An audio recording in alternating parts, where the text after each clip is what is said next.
네, 여러분 경호학을 담당하고 있는 이근명입니다. 여러분 경호학과 관련해서요. 먼저 공부를 본격적으로 시작하기 전에 그럼 경호가 어떤 건가? 또 그리고 또 경호학은 어떤 의미를 갖고 있는가? 또 그리고 경호학이 어떤 세부적인 내용들이 구성되어 있는가? 뭐 그 내용들 여러분 저하고 한번 알아보시고요. 또 우리가 출제 방향이 어떤 방식으로 가고 있는가? 그 내용 굉장히 중요할 거 아닙니까? 그리고 마지막으로요. 여러분이 어떤 방식으로 앞으로 공부를 할 것인가? 이런 내용들 저하고 같이 알아보도록 합니다. 네, 여러분 이제 경호가 뭔지 그리고 경호학이 뭔지 한번 간략하게 한번 저하고 한번 편안한 마음으로 알아보도록 할게요. 경호가 뭔지 그래도 한번 쓰면서 한번 제가 한번 얘기를 드려봅니다. 우리가 이제 경호학과 경호를 공부하는데요. 그러면 경호가 뭔가 의의를 한번 얘기 드리면요. 지금 우리나라 어떤 말은 상당 부분 한자어에서 어떤 바탕을 갖고 있잖아요. 그러다 보니까 뭐냐면요. 이것도 경호도 한자어로 돼 있는데 경계하고 그리고 보호한다는 그런 의미를 합해가지고 합성어예요. 여기서 경 따오고 여기서 호 따온 거예요. 경계는 뭐죠? 누가 나한테 해를 끼칠 수 있으니까 주변을 감시하는 거. 이게 경계고요. 그리고 보호는 뭐냐면요. 다른 사람을 좀 보살펴 주는 거 이걸 보호라고 한다는 거 아닙니까? 그래서 누가 나한테 해를 끼칠지 모르니까 잘 감시하면서 내가 어떤 뭔가 지켜줘야 될 사람들을 어떤 보호해 주는 거. 그거를 바로 우리가 경호라고 얘기한다는 거죠. 이제 그리고 또 한번 영문으로 한번 볼게요. 영문으로 여러분 교재에 올렸지만요. 어떤 경호라는 그런 개념에 해당되는 게 한 4가지쯤으로 볼 수가 있어요. 그래서 가장 대표적인 거는 프로텍트 그리고 가드예요. 근데 이거 말고도 에스코트나 패트롤도 들어가요. 둘 다, 4개 다 어떤 보호 경호 그런 개념인데요.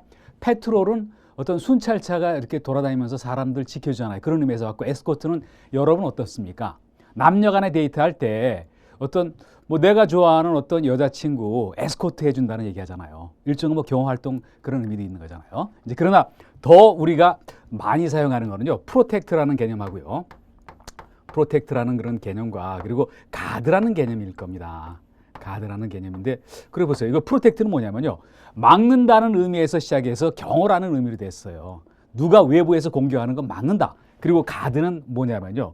가드는 우리 요렇게 한번 보시길 바랍니다. 가드는 이거는 어떠냐면요. 누구를 방어하고 지켜준다는 그런 의미에서 왔다. 이렇게 얘기를 드렸고요. 그리고 근데 이 경호가 어떤 여기 뒤에다가 학자를 붙이면 그게 바로 경호학이 되는 거 아닙니까? 경호학이 되는데요. 그런데 경호학에 대해 가지고 이런 말들을 많이 해요. 많이 쓰는 말을 제가 한번 얘기 들어봅니다. 그래서 이거는 뭐냐면요. 경호에 대해서 여러 가지 현상을 연구하는 사회과학이라고 얘기를 드려요. 사회과학. 여러 가지 사회 현상을 연구하는 게 사회과학인 거 아닙니까? 그런데 뿐만 아니라 여기다가 최근에는 자연과학까지 어떤 다루고 있다. 왜 자연과학까지 다루겠습니까? 경호 활동을 하다 보면 어떤 게 필요하죠?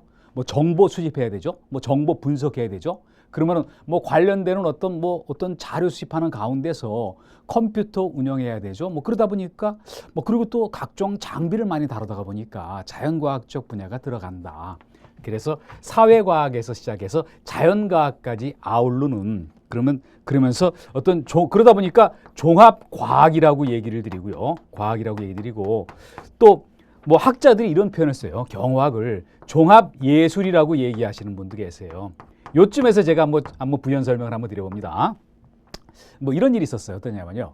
강의를 듣는 어떤 경호학을 전공하는 여학생인데 저한테 한번 이런 질문을 했었어요. 저는 굉장히 지금도 그게 기억에 많이 남는데요. 아, 교수님, 우리가 저는 경호학을 공부하고 있지만 이렇게 사회과학에서부터 시작해서 자연과학을 포함하고 종합과학 여기까지는 이해가지만 근데 왜 경호학을 종합예술학까지 얘기합니까? 이렇게 얘기를 드렸는데 그때 저는 이렇게 설명을 드렸어요. 뭐냐면요. 우리가 예술이라는 건 사람의 혼이 실려 있으면 전부 다 예술인 거예요. 그러다 보니까 화가가 그림을 그리는 행위 그리고 어떤 음악가가 어떤 악기를 연주하거나 어떤 노래를 부르는 거 그리고 발레리나가 이렇게 여기 발레를 이렇게 춤을 추는 거요.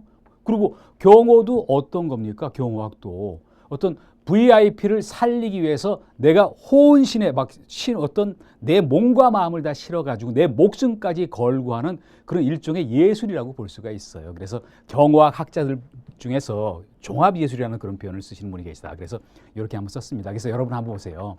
경호는 뭡니까? 남을 지켜주는 거고, 그리고 그거를 학문으로 만들었다. 그러면서 사회과학인데 자연과학까지 영역이 넓혀졌고, 그러다 보니까 종합과학이고, 그리고 뭔가 경호 활동을 할 때 혼을 실어서 어떤 종합예술의 경지까지 올라와 있다. 그 여러분하고 저하고 이제 종합예술을 이제 하는 겁니다. 이제 그리고 뭐 본격적으로 들어가가지고요.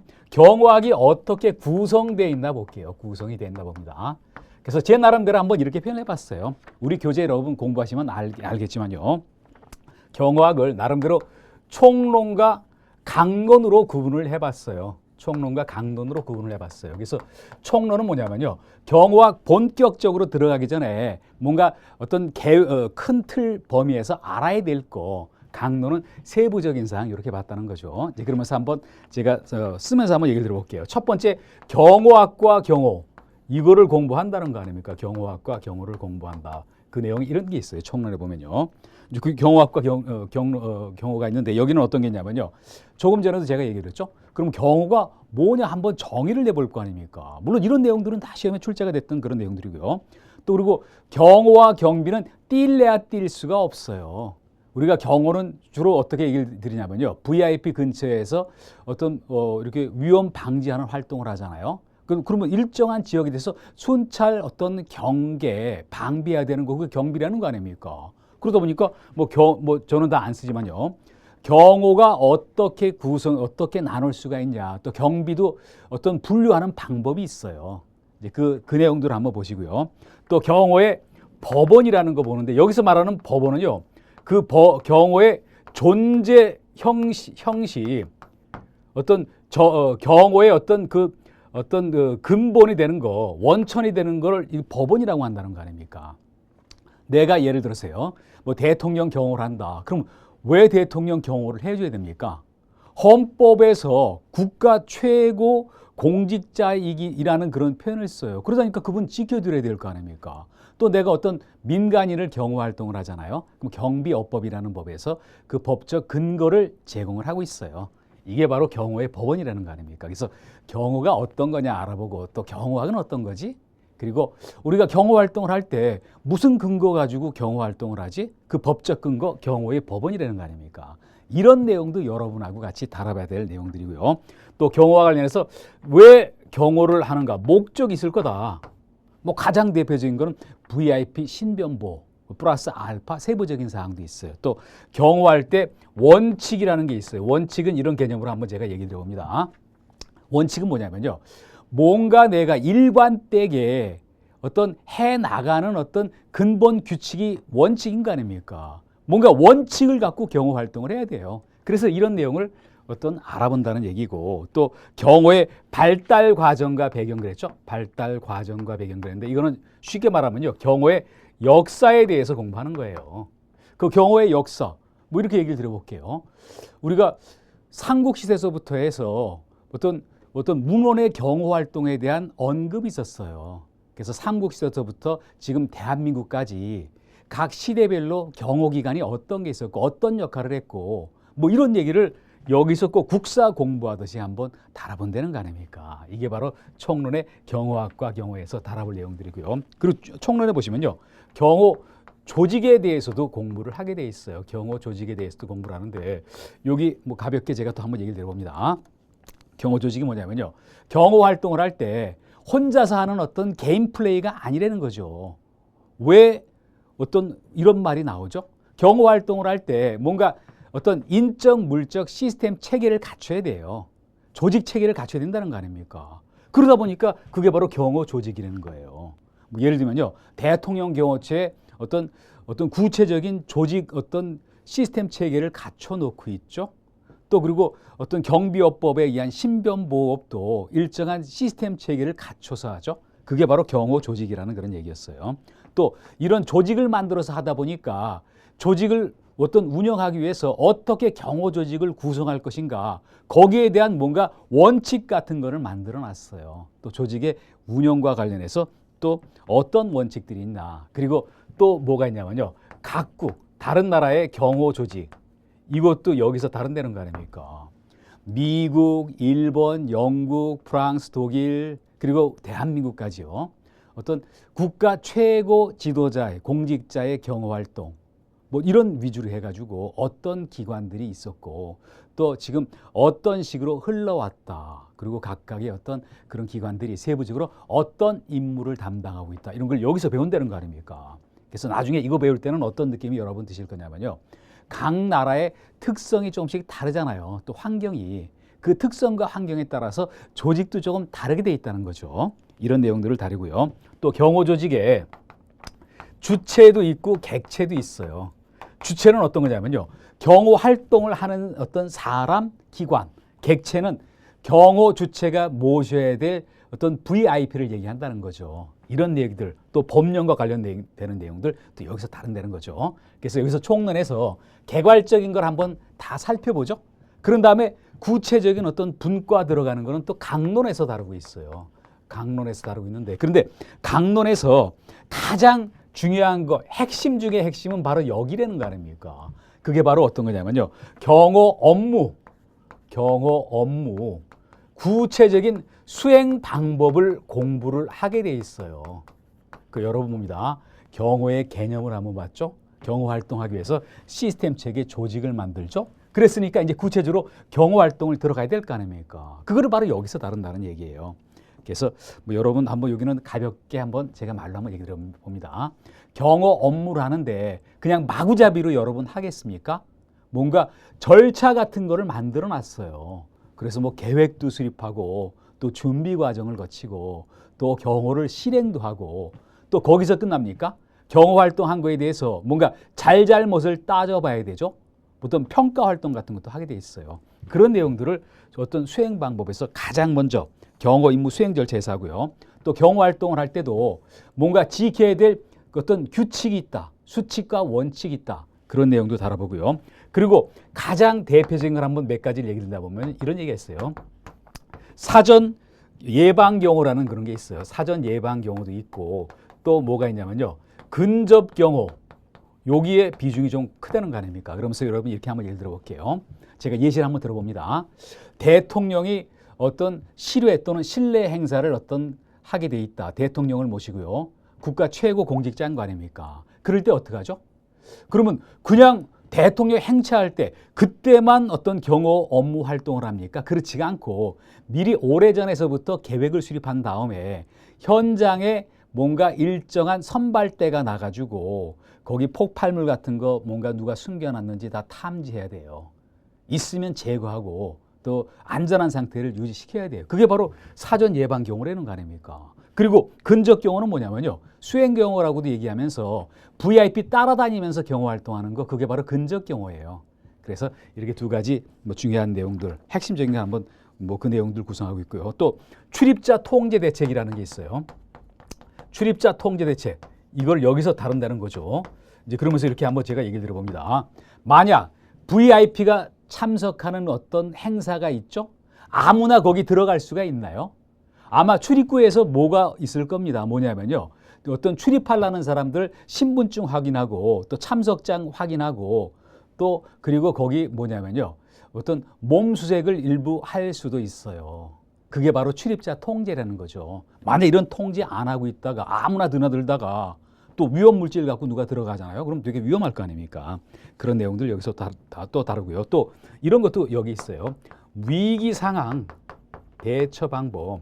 갑작스럽게 누군가가 VIP를 향해서 총격을 가했어요. 또 VIP한테 수리탄을 막 투척을 했어요. 그러면 어떡하죠? 바로 그때 즉각 현장에서 어떤 대응 조치를 해야 되잖아요. 에듀윌 유료 회원만의 특별한 서비스.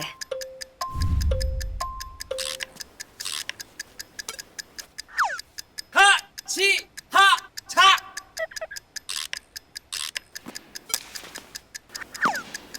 하치하차 정답! 같이 하자 친구야 에듀윌 유료 회원!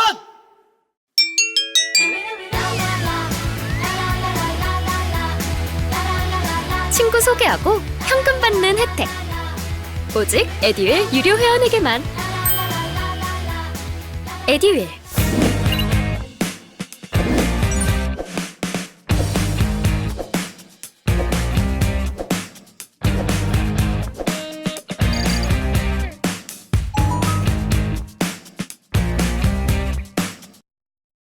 그게 바로 여기 나와 있는 위기 상황이라는 거죠. 그 상황에 대비하는 거.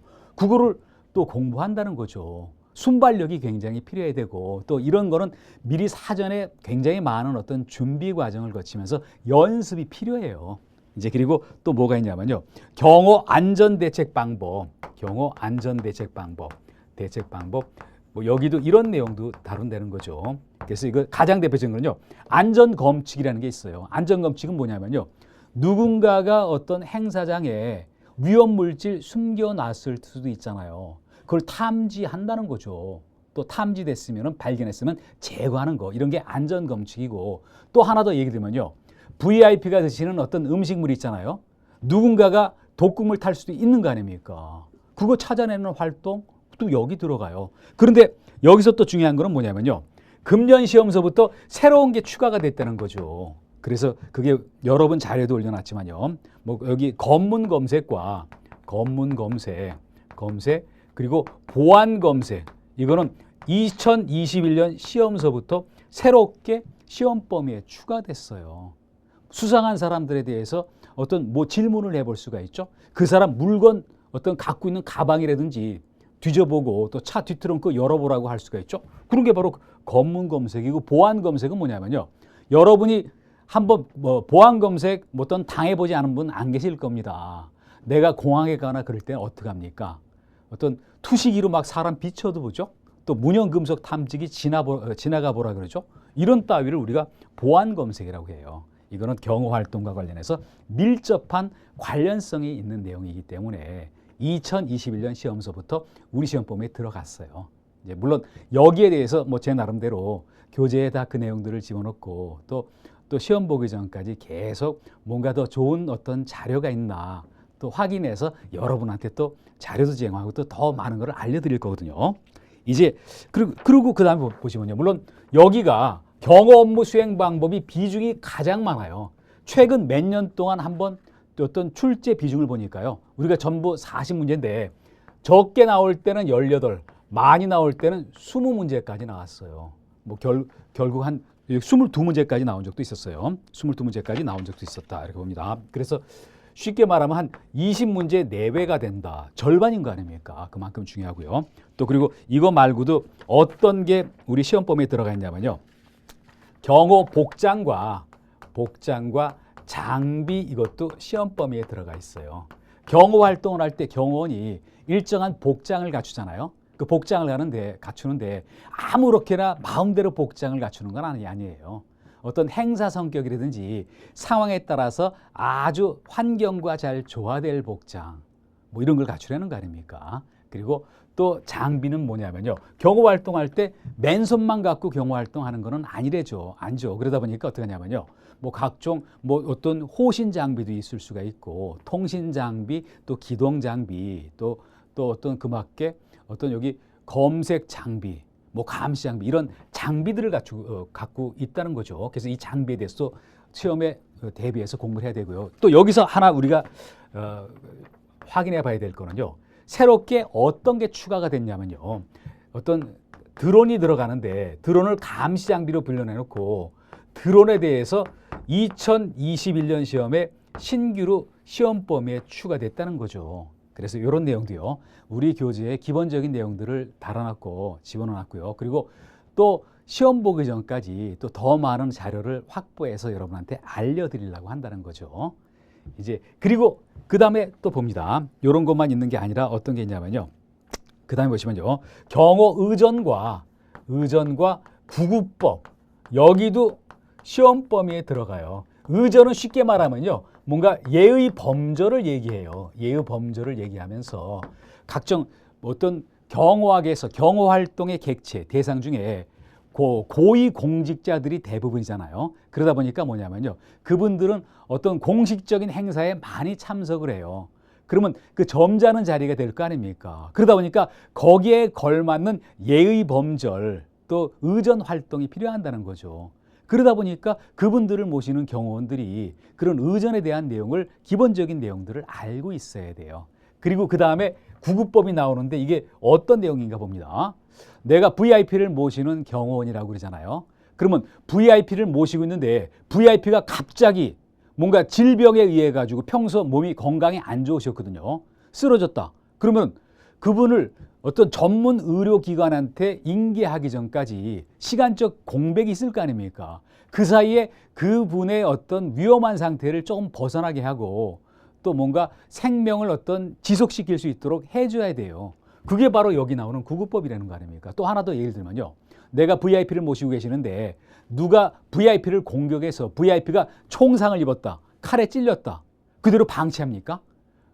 전문 의료인한테 넘기기 전까지 그 상태가 악화되지 않도록 조치를 해야 돼요. 그 누가 해야 됩니까? 측근에서 VIP를 모시고 있는 경호원들이 해야 돼요. 그래서 경호학에 이런 내용들이 어떤 범위에 들어갔다라고 예를 듭니다. 이제 그리고 그 다음에 보면요. 그 다음에 뭐 여기 마지막으로 경호 환경도 들어가는데 이거는 제가 이런 말로 한번 여러분한테 한번 얘기를 드려볼게요. 환경이라는 건 어떤 거냐면요. 주변에 여러 가지 영향을 미치는 요소를 환경이라 그러잖아요. 그래서 경호 활동을 하는데 긍정적인 영향을 미치는 환경도 있을 수가 있지만 대부분 부정적인 영향을 미치는 환경들도 많아요. 그걸 묶어서 경호 환경이라고 한다는 거 아닙니까? 가장 대표적인 걸 한번 찾으라 그러면은 뭐 여러 가지가 있지만요. 암살 이런 것도 있고 테러 이런 것도 들 수가 있어요. 암살은 어떤 게 암살이냐면요. 뭔가 사회적, 정치적, 종교적 어떤 영향력이 굉장히 큰 사람을 정당한 방법이 아닌 방법으로 살해하는 것을 암살이라고 한다는 거 아닙니까? 그래서 그거는 경호 환경에 아주 안 좋은 영향을 미치죠. 테러는 뭐냐면요. 상대방한테 엄청난 공포를 불러일으키게 하는 거예요. 그래서 뭐 파괴를 한다든지 폭발을 한다든지 또 사람을 살인한다든지 그래서 그 어떤 상대방을 굴복시키고자 하는 그런 어떤 안 좋은 활동이 테러예요. 이런 게 경호에 영향을 미칠 거 아닙니까? 그런데 여기 어떤 게 추가된다면요. 2021년 시험서부터 4차 산업이라는 게 추가가 됐어요. 4차 산업이 추가됐다. 왜 이게 들어갔나 한번 얘기를 들어봅니다. 4차 산업에 제가 한두 가지 예를 들어볼게요. 지금 인공지능 AI가 있죠. 그 인공지능 AI가 바둑 최고수인 이창호 구단도 꺾었죠. 중국의 커제 구단도 꺾었죠. 완전히 상대가 안 된다는 거 아닙니까? AI 인공지능을 이용해서 경호 대상자한테 누군가가 해를 끼치려고 할 수 있어요.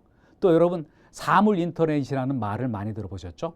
통상적으로 우리가 여태까지 인터넷은요. 사람과 사람이 인터넷을 이용해서 서로 정보도 교환하고 의사소통도 하는데 사물 인터넷은 뭐냐면요. 물건과 물건, 사람이 아닌 어떤 물건끼리 어떤 그런 도구들끼리 자기끼리 뭔가 어떤 의사소통을 하고 일종의 인터넷을 하는 거예요. 자율주행도 일종의 어떤 여기 어떤 그런 계통이 하나일 거 아닙니까? 그래서 이런 게 경호에 영향을 미치는데 한번 제가 예를 들어 봅니다. 왜 미치냐면요. 사람이 직접 안 나서고 인공지능을 이용해서 사람하고 똑같이 생긴 사람을 만들어서 뭔가 위해를 가할 수 있죠. 그 사람 어떤 신체적 능력이 굉장히 좋아요. 또 어떠냐면요. 어떤 드론을 이용해 가지고 어떤 공격을 또 가할 수 있잖아요. 그래서 어떤 물체를 이용해서 서로 물체끼리 정보를 주고받게 한 다음에 VIP를 원거리에서 공격할 수도 있어요. 안 좋은 용도로 경호에 해를 끼칠 수가 있다는 거죠. 그래서 4차 산업이 2021년 시험서부터 새로이 경호학 시험 범위에 들어가 있어요. 이제 그래 놓고 여러분 여기서 시험에 나오는데 제가 앞서도 잠깐 얘기를 했죠. 경호 업무 수행 방법에서 굉장히 많은 비중을 차지하고 있어요. 물론 경호학과 경호조직도 뭐 5문제 또는 7문제 정도씩 시험에 출제가 되었어요. 뭐 약 이 범위 안에서 뭐 조금씩 변화가 있었거든요. 그리고 이것 말고도 뭐 최근 들어와서는 과거는 비중이 좀 작았지만요. 경호복장과 장비 여기서도 한 이 정도 출제됐고 또 경호 장비는 최근에 출제 비중이 다소 높아지고 있고 그리고 의전과 구급 이것도 2문제에서 한 4문제 정도 그리고 여기 나오는 어떤 경호 환경은요. 조금 편차가 컸지만 적을 때는 2문제, 많을 때는 6문제까지 시험에 출제가 됐었어요. 이제 그래 놓고 제가 한번 여러분한테 얘기를 드립니다. 우리 시험은 어떻습니까? 2차는 평균 60점 이상이면 합격이 아니라 선발 예정인원 범위 내에서 고득점을 해야 되죠. 그러다 보니까 최근에 커트라인이 93.75 정도 선이었어요. 2년 연속으로요.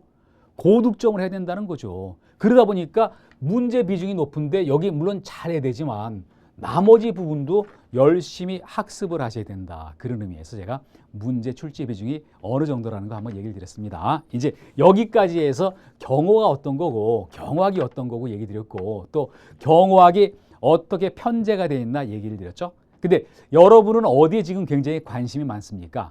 출제가 어떻게 될 것인가? 출제 방향. 뭐 저는 그래서 출제 방향을 딱 두 가지 틀로만 짧게 잡아놨어요. 출제 방향에 대해서 한번 또 알아보도록 할게요. 이제 세 번째 출제 방향 이렇게 한번 얘기를 들어옵니다. 어떤 시험 출제 방향인데 두 가지 틀로 해놨다. 두 가지 틀로 했는데 이렇게 봤습니다. 어떤 각 분야별 기본적이고 필수적이고 핵심 사항들이 있죠. 핵심 사항. 여기서 출제가 상당수 됐었어요. 그래서 이 파트마다 기본적이고 핵심 내용이 뭐냐.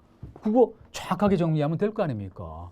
그래서 여기에 대해서 정확하게 뭐 저하고 같이 공부하시면 되고 그런데 여기도 굉장히 중요하다는 거 아닙니까? 두 번째. 뭐 1번에 해당되는 거 기본, 필수, 핵심, 뭐 기출 유사 문제 이런 거는 뭐 문제 나오면은 뭐 10개 나올 때 10개 다 맞추고 뭐 100개 나올 때 100개 다 맞추는 그런 정도까지 공부하셔야 되고 여기가 중요한 게 뭐냐면요. 어떤 출제위원급, 출제위원 이런 급이 있어요. 이런 그룹들이 있다는 거 아닙니까? 뭐 제가 그분들 뭐 이름도 한번 조금 얘기 들어볼까요? 뭐 최근에 들어서 뭐 이두석 교수, 또 이상철 교수, 또 최선호 교수 이런 분들이 활약이 크고 또 뭐 그리고 고전적인 어떤 그런 교수님들도 있어요. 뭐 그런 분들이 출제를 좀 하고 있다는 거 아닙니까? 그런데 그 출제위원급 교수들의 대학 교재 내용 중에서 일부가 출제가 되고 있다는 거 아닙니까? 여기 비중은 크지는 않아요. 그런데 여기는 뭐가 문제냐면요. 내가 기존에 있던 기존 필수 핵심 요런 내용들만 계속해서 다루고 있다가 갑자기 생각지도 않던 그런 출제위원 그룹군에 있는 대학 교수들의 조금 생소한 내용들이 갑자기 한 문제, 두 문제, 경우에 따라서 세 문제, 네 문제 정도씩 툭툭 던진 적이 있었어요. 그러면은 굉장히 당황스러울 거 아닙니까? 또한 어떤 기본적인 공부 잘했고 또 내가 공부하는데 굉장히 아주 뛰어난다는 그런 분들은요.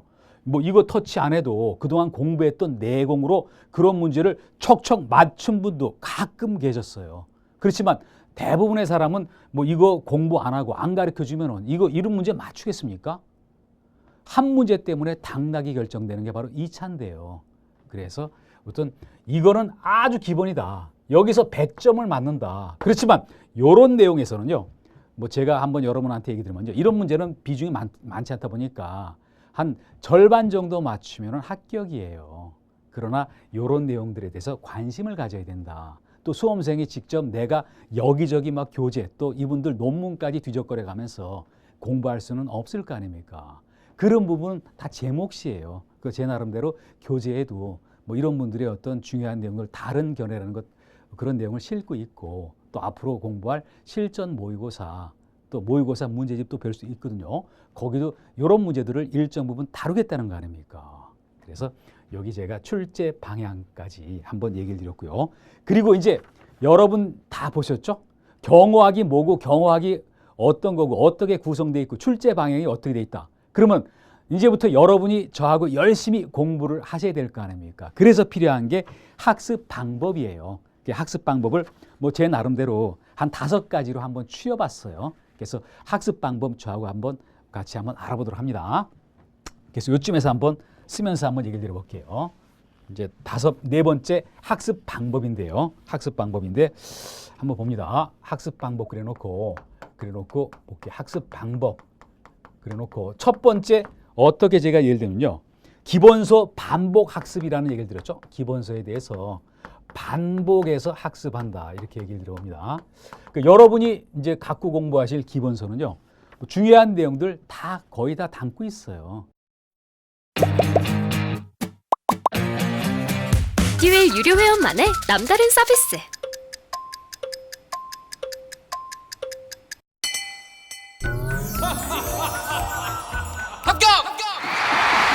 합격하고 돈도 받는 혜택. 오직 에듀윌 유료 회원에게만. 에듀윌. 무료 합격!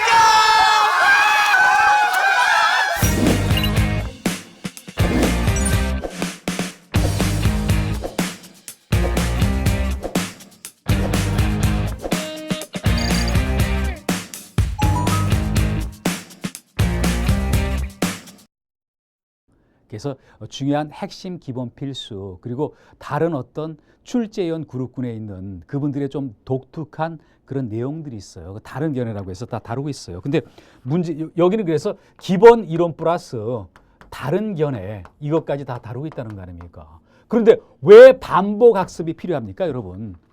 여러분 다른 공부할 때도 그렇고요. 내가 기본 교재 한 번 읽어본 사람과 두 번 읽어본 사람과 세 번 읽어본 사람과 다섯 번 읽어본 사람이 다 달라요. 한 번 읽었을 때는 어떻죠?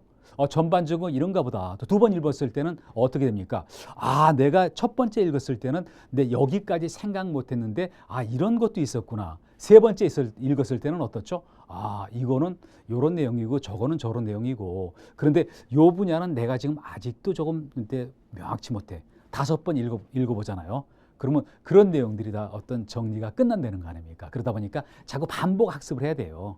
그래서 어떤 충분한 시간적 여유를 갖고 뭐 반복 학습을 하셔야 되고 물론 앞서도 얘기했지만요. 기본 이론, 핵심 필수 정확하게 그리고 중요한 거는 다른 견해 여기는 시험에 공부 안 했을 때 시험에 출제되면 답을 고르기 힘들 수가 있다는 거 아닙니까? 그래서 우리 에듀윌 교재의 가장 장점이 뭐냐면요. 경호학은 경비업법하고 다르다니까요.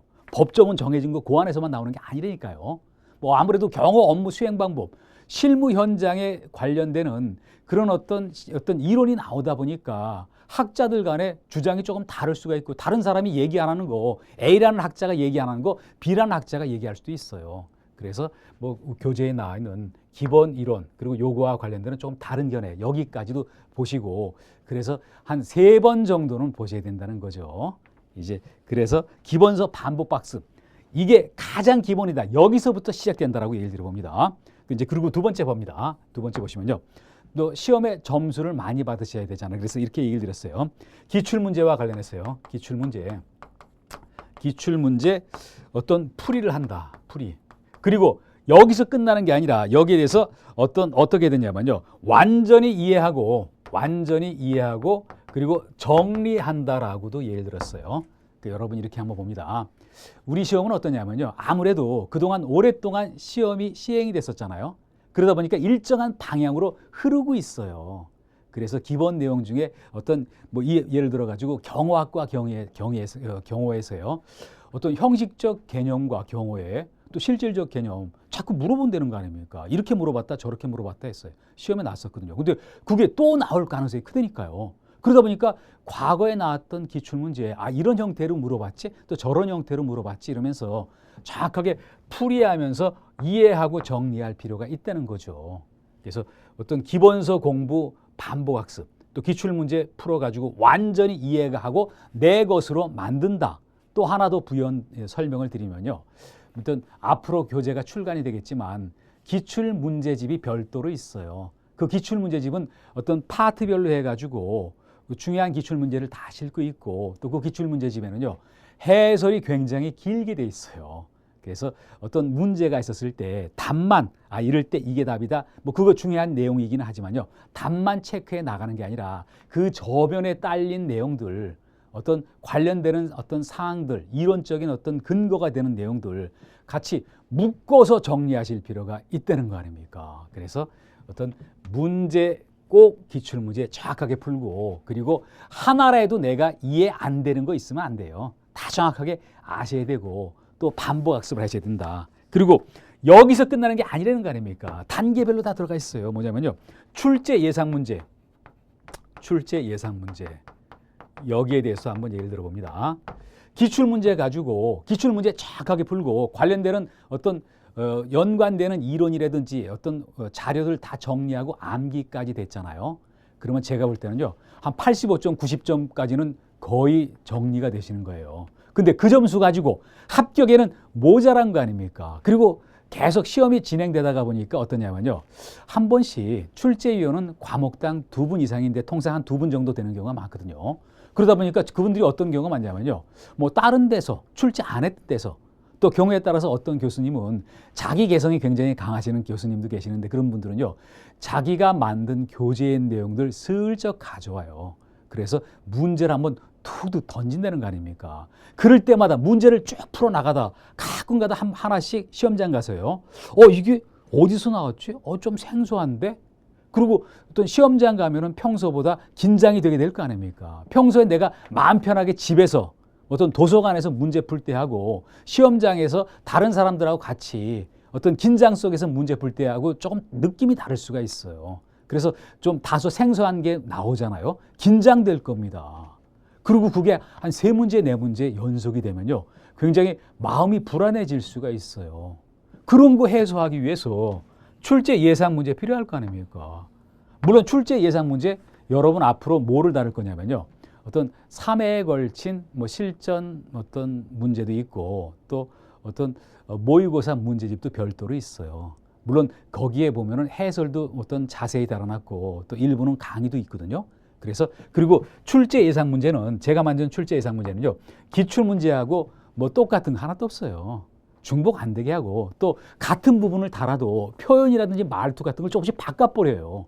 내가 여러분 한번 심리를 한번 말씀드려 볼까요? 내가 계속 기출문제 보잖아요. 뭐 어떤 분은 막 4번, 5번 이상씩 봐요. 근데 보면은 벌써 툭 하고 보기만 하면은 답이 읽기도 전에 이거 다 알게 될 거 아닙니까? 그런데 같은 내용이라도 말을 조금씩 꼬아 놓잖아요. 흔들어 놓잖아요. 그러면 갑자기 느낌이 이상해진다니까요. 그러다가 틀릴 수도 있어요.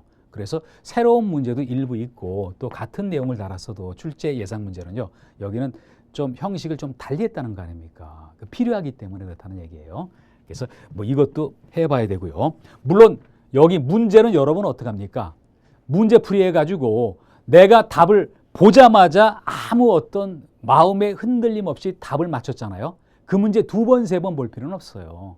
그러나 내가 틀린 문제 있죠? 내가 혹시 답을 맞추긴 맞췄는데 뭔가 긴가민가 하다가 맞춘 거 있잖아요. 그런 내용들은 어떤 문제 풀이하고 나서 수차에 걸쳐 가지고 반복적으로 공부를 하셔야 된다는 거 아닙니까? 그런 얘기고요. 또 중요했던 거, 이거 굉장히 중요하다고 봐요. 4번째 보시면요, 의문사안에 대해서 질문 이거를 하시고 가셔야 된다는 거 아닙니까? 그래서 여러분이 이렇게 여기로 볼게요. 뭐 여러분이 공부하다 보면은 또 강의를 듣고 100% 소화하시는 분은 굉장히 드물 겁니다. 어떤 내용은 내가 책을 읽어봤는데 이해가 안 가. 그래서 강의 들으면 해결될 줄 아는데 강의 들었는데도 한 절반만 이해가 오고 절반이 이해가 안 와. 이런 게 있을 수가 있잖아요. 그러면은 가만히 내 마음속에 묻어놓고 가만히 계실 겁니까? 그러면 안 되고요. 바로바로 질문을 해서 뭔가 해소를 해야 돼요. 질문은 어떻게 합니까? 여러분 뭐 사이트에 보시면요, 질문하는 그런 코너가 있어요. 거기서 질문 올리시면 되고, 또 여러분이 질문 올리시잖아요. 아무리 길어도 24시간 이내 답변을 제가 해요. 왜 그러냐면요, 하루에 한 번씩은 꼭 그 사이트에 들어가 보기 때문에 어떤 시간이 오래 걸리지는 않아요. 그리고 또 어떻습니까? 어떤 분은 질문해서 답변을 했는데 그래도 또 이해가 안 가는 분이 계세요. 그럼 또 저하고 제가 또 답변을 하고, 그런 과정이 겹치다 보면 어떤 일이 벌어집니까? 내가 어떤 공부하는데 시야가 굉장히 넓어져요. 여러분 그런 거 느끼신 적 있어요? 뭐 다른 과목이라든지 공부하다가 내가 뭐 이렇게 굉장히 답답한 상태에서 공부하다가 어느 시점에 가가지고 뭐가 뻥 뚫리면서 내가 시야가 넓어지면서 이해도가 굉장히 커지는 경우가 있잖아요. 질문을 통해서 그렇게 될 수도 있다는 거 아닙니까? 또한 질문의 중요한 거를 제가 한번 얘기 드려보면요, 뭐 이제 그 기억나는 분들이 있었는데요. 어떤 분은 이제 한 시즌 동안 질문을 저한테 한 150건 정도 하신 분이 계셨어요. 그 맨 처음에는 좀 쭈삣쭈삣했어요. 이렇게 자꾸 질문 자기 하면서. 근데 질문은 아무리 많이 질문해드려도 제가 성실하게 여러분한테 또 답변을 해드려요. 또 질문을 대한 답변을 통해서 여러분들이 어떤 답답했던 거 해소하고 또 전보다 더 나아지는 그런 모습을 볼 때마다 저도 굉장히 성취감을 느낀다는 거 아닙니까? 그래서 반드시 공부하시면서요, 질문이라는 걸 꼭 하시라는 거죠. 그게 굉장히 도움이 된다. 그래서 그러다 보니까 우리가 독학하는 사람과 강의 들으면서 또 강사와 질문하는 사람이 다를 수밖에 없는 거 아닙니까? 이제 그리고 그 다음에 보시면요. 5번째, 여기도 중요하다고 봐요. 중요한 게 여기까지는 기본이고요. 이거는 제가 이렇게 했잖아요. 나만의 노트와 수첩을 만든다. 이거를 얘기를 드렸어요. 왜 이게 중요하나 한번 얘기를 드려봅니다. 기본서 보시면요. 600페이지 조금 넘거든요. 처음 접하시는 분은 굉장히 부담이 느낄 겁니다. 그런데 쭉 하다가 보면은 뭐 기본적이고 쉬운 거, 뭐 몇 번 보다 보면 금방 이해되는 것도 있고, 또 경우에 따라서 이해가 잘 안 되는 경우도 있어요. 그럴 때 거기 내 노트, 나만의 노트의 수첩에 한번 적어보세요. 또 경우에 따라서 뭐가 있냐면요. 좀 단순 암기성인데 암기가 잘 안 돼요. 지금 볼 때는 알았다가 또 다른 분야 넘어가면 나중에 보면은 또 긴가민가 하는 그런 내용들이 있을 겁니다. 그때 그거를 방치하실 겁니까? 그러면 안 되고 여러분만의 노트와 수첩을 만들어 가지고 내가 내 손으로 직접 수기한다니까요. 뭐 작은 노트 형식일 수도 있고 비교적 어떤 규모가 큰 어떤 작은 수첩일 수도 있고 규모가 좀 큰 노트일 수도 있어요. 그래 놓고 어떡하죠? 들고 다니면서 하루에 한 번씩 한번 읽어보세요. 그러니까 그게 뭐 일주일이 되고 열흘이 되고 보름이 되고 한 달이 되잖아요. 그러면 당연히 그 내용들이 뭔가 정리가 될 건 거 아닙니까? 내가 바보가 아닌 이상 이런 내용들 다 정리되고 또 그 내용들을 내 것으로 다 만들 수가 있어요. 그래서 이렇게 학습하시는 게 그동안 뭐 여러분들하고 많은 사람들을 대상으로 강의하고 또 수강생들의 어떤 질문도 받아보고 또 고득점으로 합격한 사람들 말씀 들어보고 그리고 또 조금 모자라가지고 불합격했다가 재수, 삼수에서 또 합격한 사람들 말씀 들어보니까 이 방법이 가장 좋은 방법이라고 생각된다는 거 아닙니까? 그래서 이렇게 학습하시라고 여러분한테 말씀을 드려요. 이제 여기까지였는데 뭐 제가 지금까지 얘기 드렸던 거 간략하게 한번 요약을 한번 해보고 그리고 또 마무리를 한번 짓도록 합니다. 여러분 이렇게 얘기를 드렸잖아요. 경호학이 어떻게 구성되어 있었죠? 총론과 강론으로 구성되어 있다. 총론은 실질적으로 공부하기 전에 뭔가 어떤 준비하는 과정이다. 그래놓고 강론에서 가장 핵심은 업무 수행 방법이다. 그러나 다른 분야도 중요하다. 왜? 한두 문제 가지고 당락이 결정되는 게 바로 경비조사 2차 과목이기 때문에 그렇다고 말씀드렸잖아요. 또 시험 출제가 어떻게 나오죠? 상당수 문제는 뭐냐면요. 기존의 기출유사가 나와요. 기본 핵심 필수, 그게 기본 핵심 필수거든요. 그런데 어떻습니까? 해마다 조금씩 변화는 있지만요. 뭔가 어떤 우리들한테 어떤 잘 선보이지 않았던 대학 교수의 교재 안에 있는 어떤 숨어있는 내용들 또 그분들의 논문 같은 데 있는 내용들 그런 게 갑자기 툭툭 튀어나올 수가 있다는 거죠. 물론 거기에 대한 준비는 뭐 제가 책임을 지고 해야 될 일이죠. 이제 그리고 여러분 어떻게 공부를 하셔야 됩니까? 기본이 가장 중요하다. 그러다 보니까 기본서를 뭐 여러 번 반복해서 본다. 또 문제를 통해서 내가 기본에서 뭔가 공부할 때 잘 안 됐던 거 정확하게 정리하죠. 가장 좋은 문제, 기출 문제. 이거에 못지않게 좋은 문제는 뭐냐면요. 시험에 나왔던 문제는 아니지만 그거를 변형한 문제 그리고 듣도 보도 못한 약간의 문제 그게 바로 새로운 문제라는 거 아닙니까? 그렇게 문제를 풀이하고 또 문제 풀이할 때 어떻게 해야 되죠? 내가 답을 놓친 문제, 암기해야 되나 암기가 안 되는 그런 문제 그 위주로 정리한다. 그러다 보니까 이걸 하기 위해서 어떤 게 필요합니까? 여러분만의 노트와 수첩이 반드시 필요해요. 그거는 남한테 시키는 게 아니고 출력하는 게 아니라 내가 내 손으로 직접 써본다는 거 아닙니까? 써보면서 공부가 되거든요. 그리고 또 마지막으로 이런 말씀을 드립니다. 공부하다가 의문사항 생기기 마련이다. 내가 마음속에 가만히 놔두고 답답하게 지나가지 말고 저한테 반드시 질문을 해 주시길 바랍니다. 그러면서 내가 더 발전돼 나가는 그런 사람이 되는 거예요. 주저하지 말고 그렇게 해 주시길 바라고요. 그리고 이제 여러분 어떻습니까? 이제 공은 여러분한테 쥐어진 거예요. 물론 제가 여러분을 잘 이끌어 나가야 되겠죠. 그래서 여러분 어떡하냐면요. 이제 어떤 단단히 마음을 먹고 수업 시간에 저하고 같이 뵙도록 하겠습니다. 여러분 수고하셨습니다.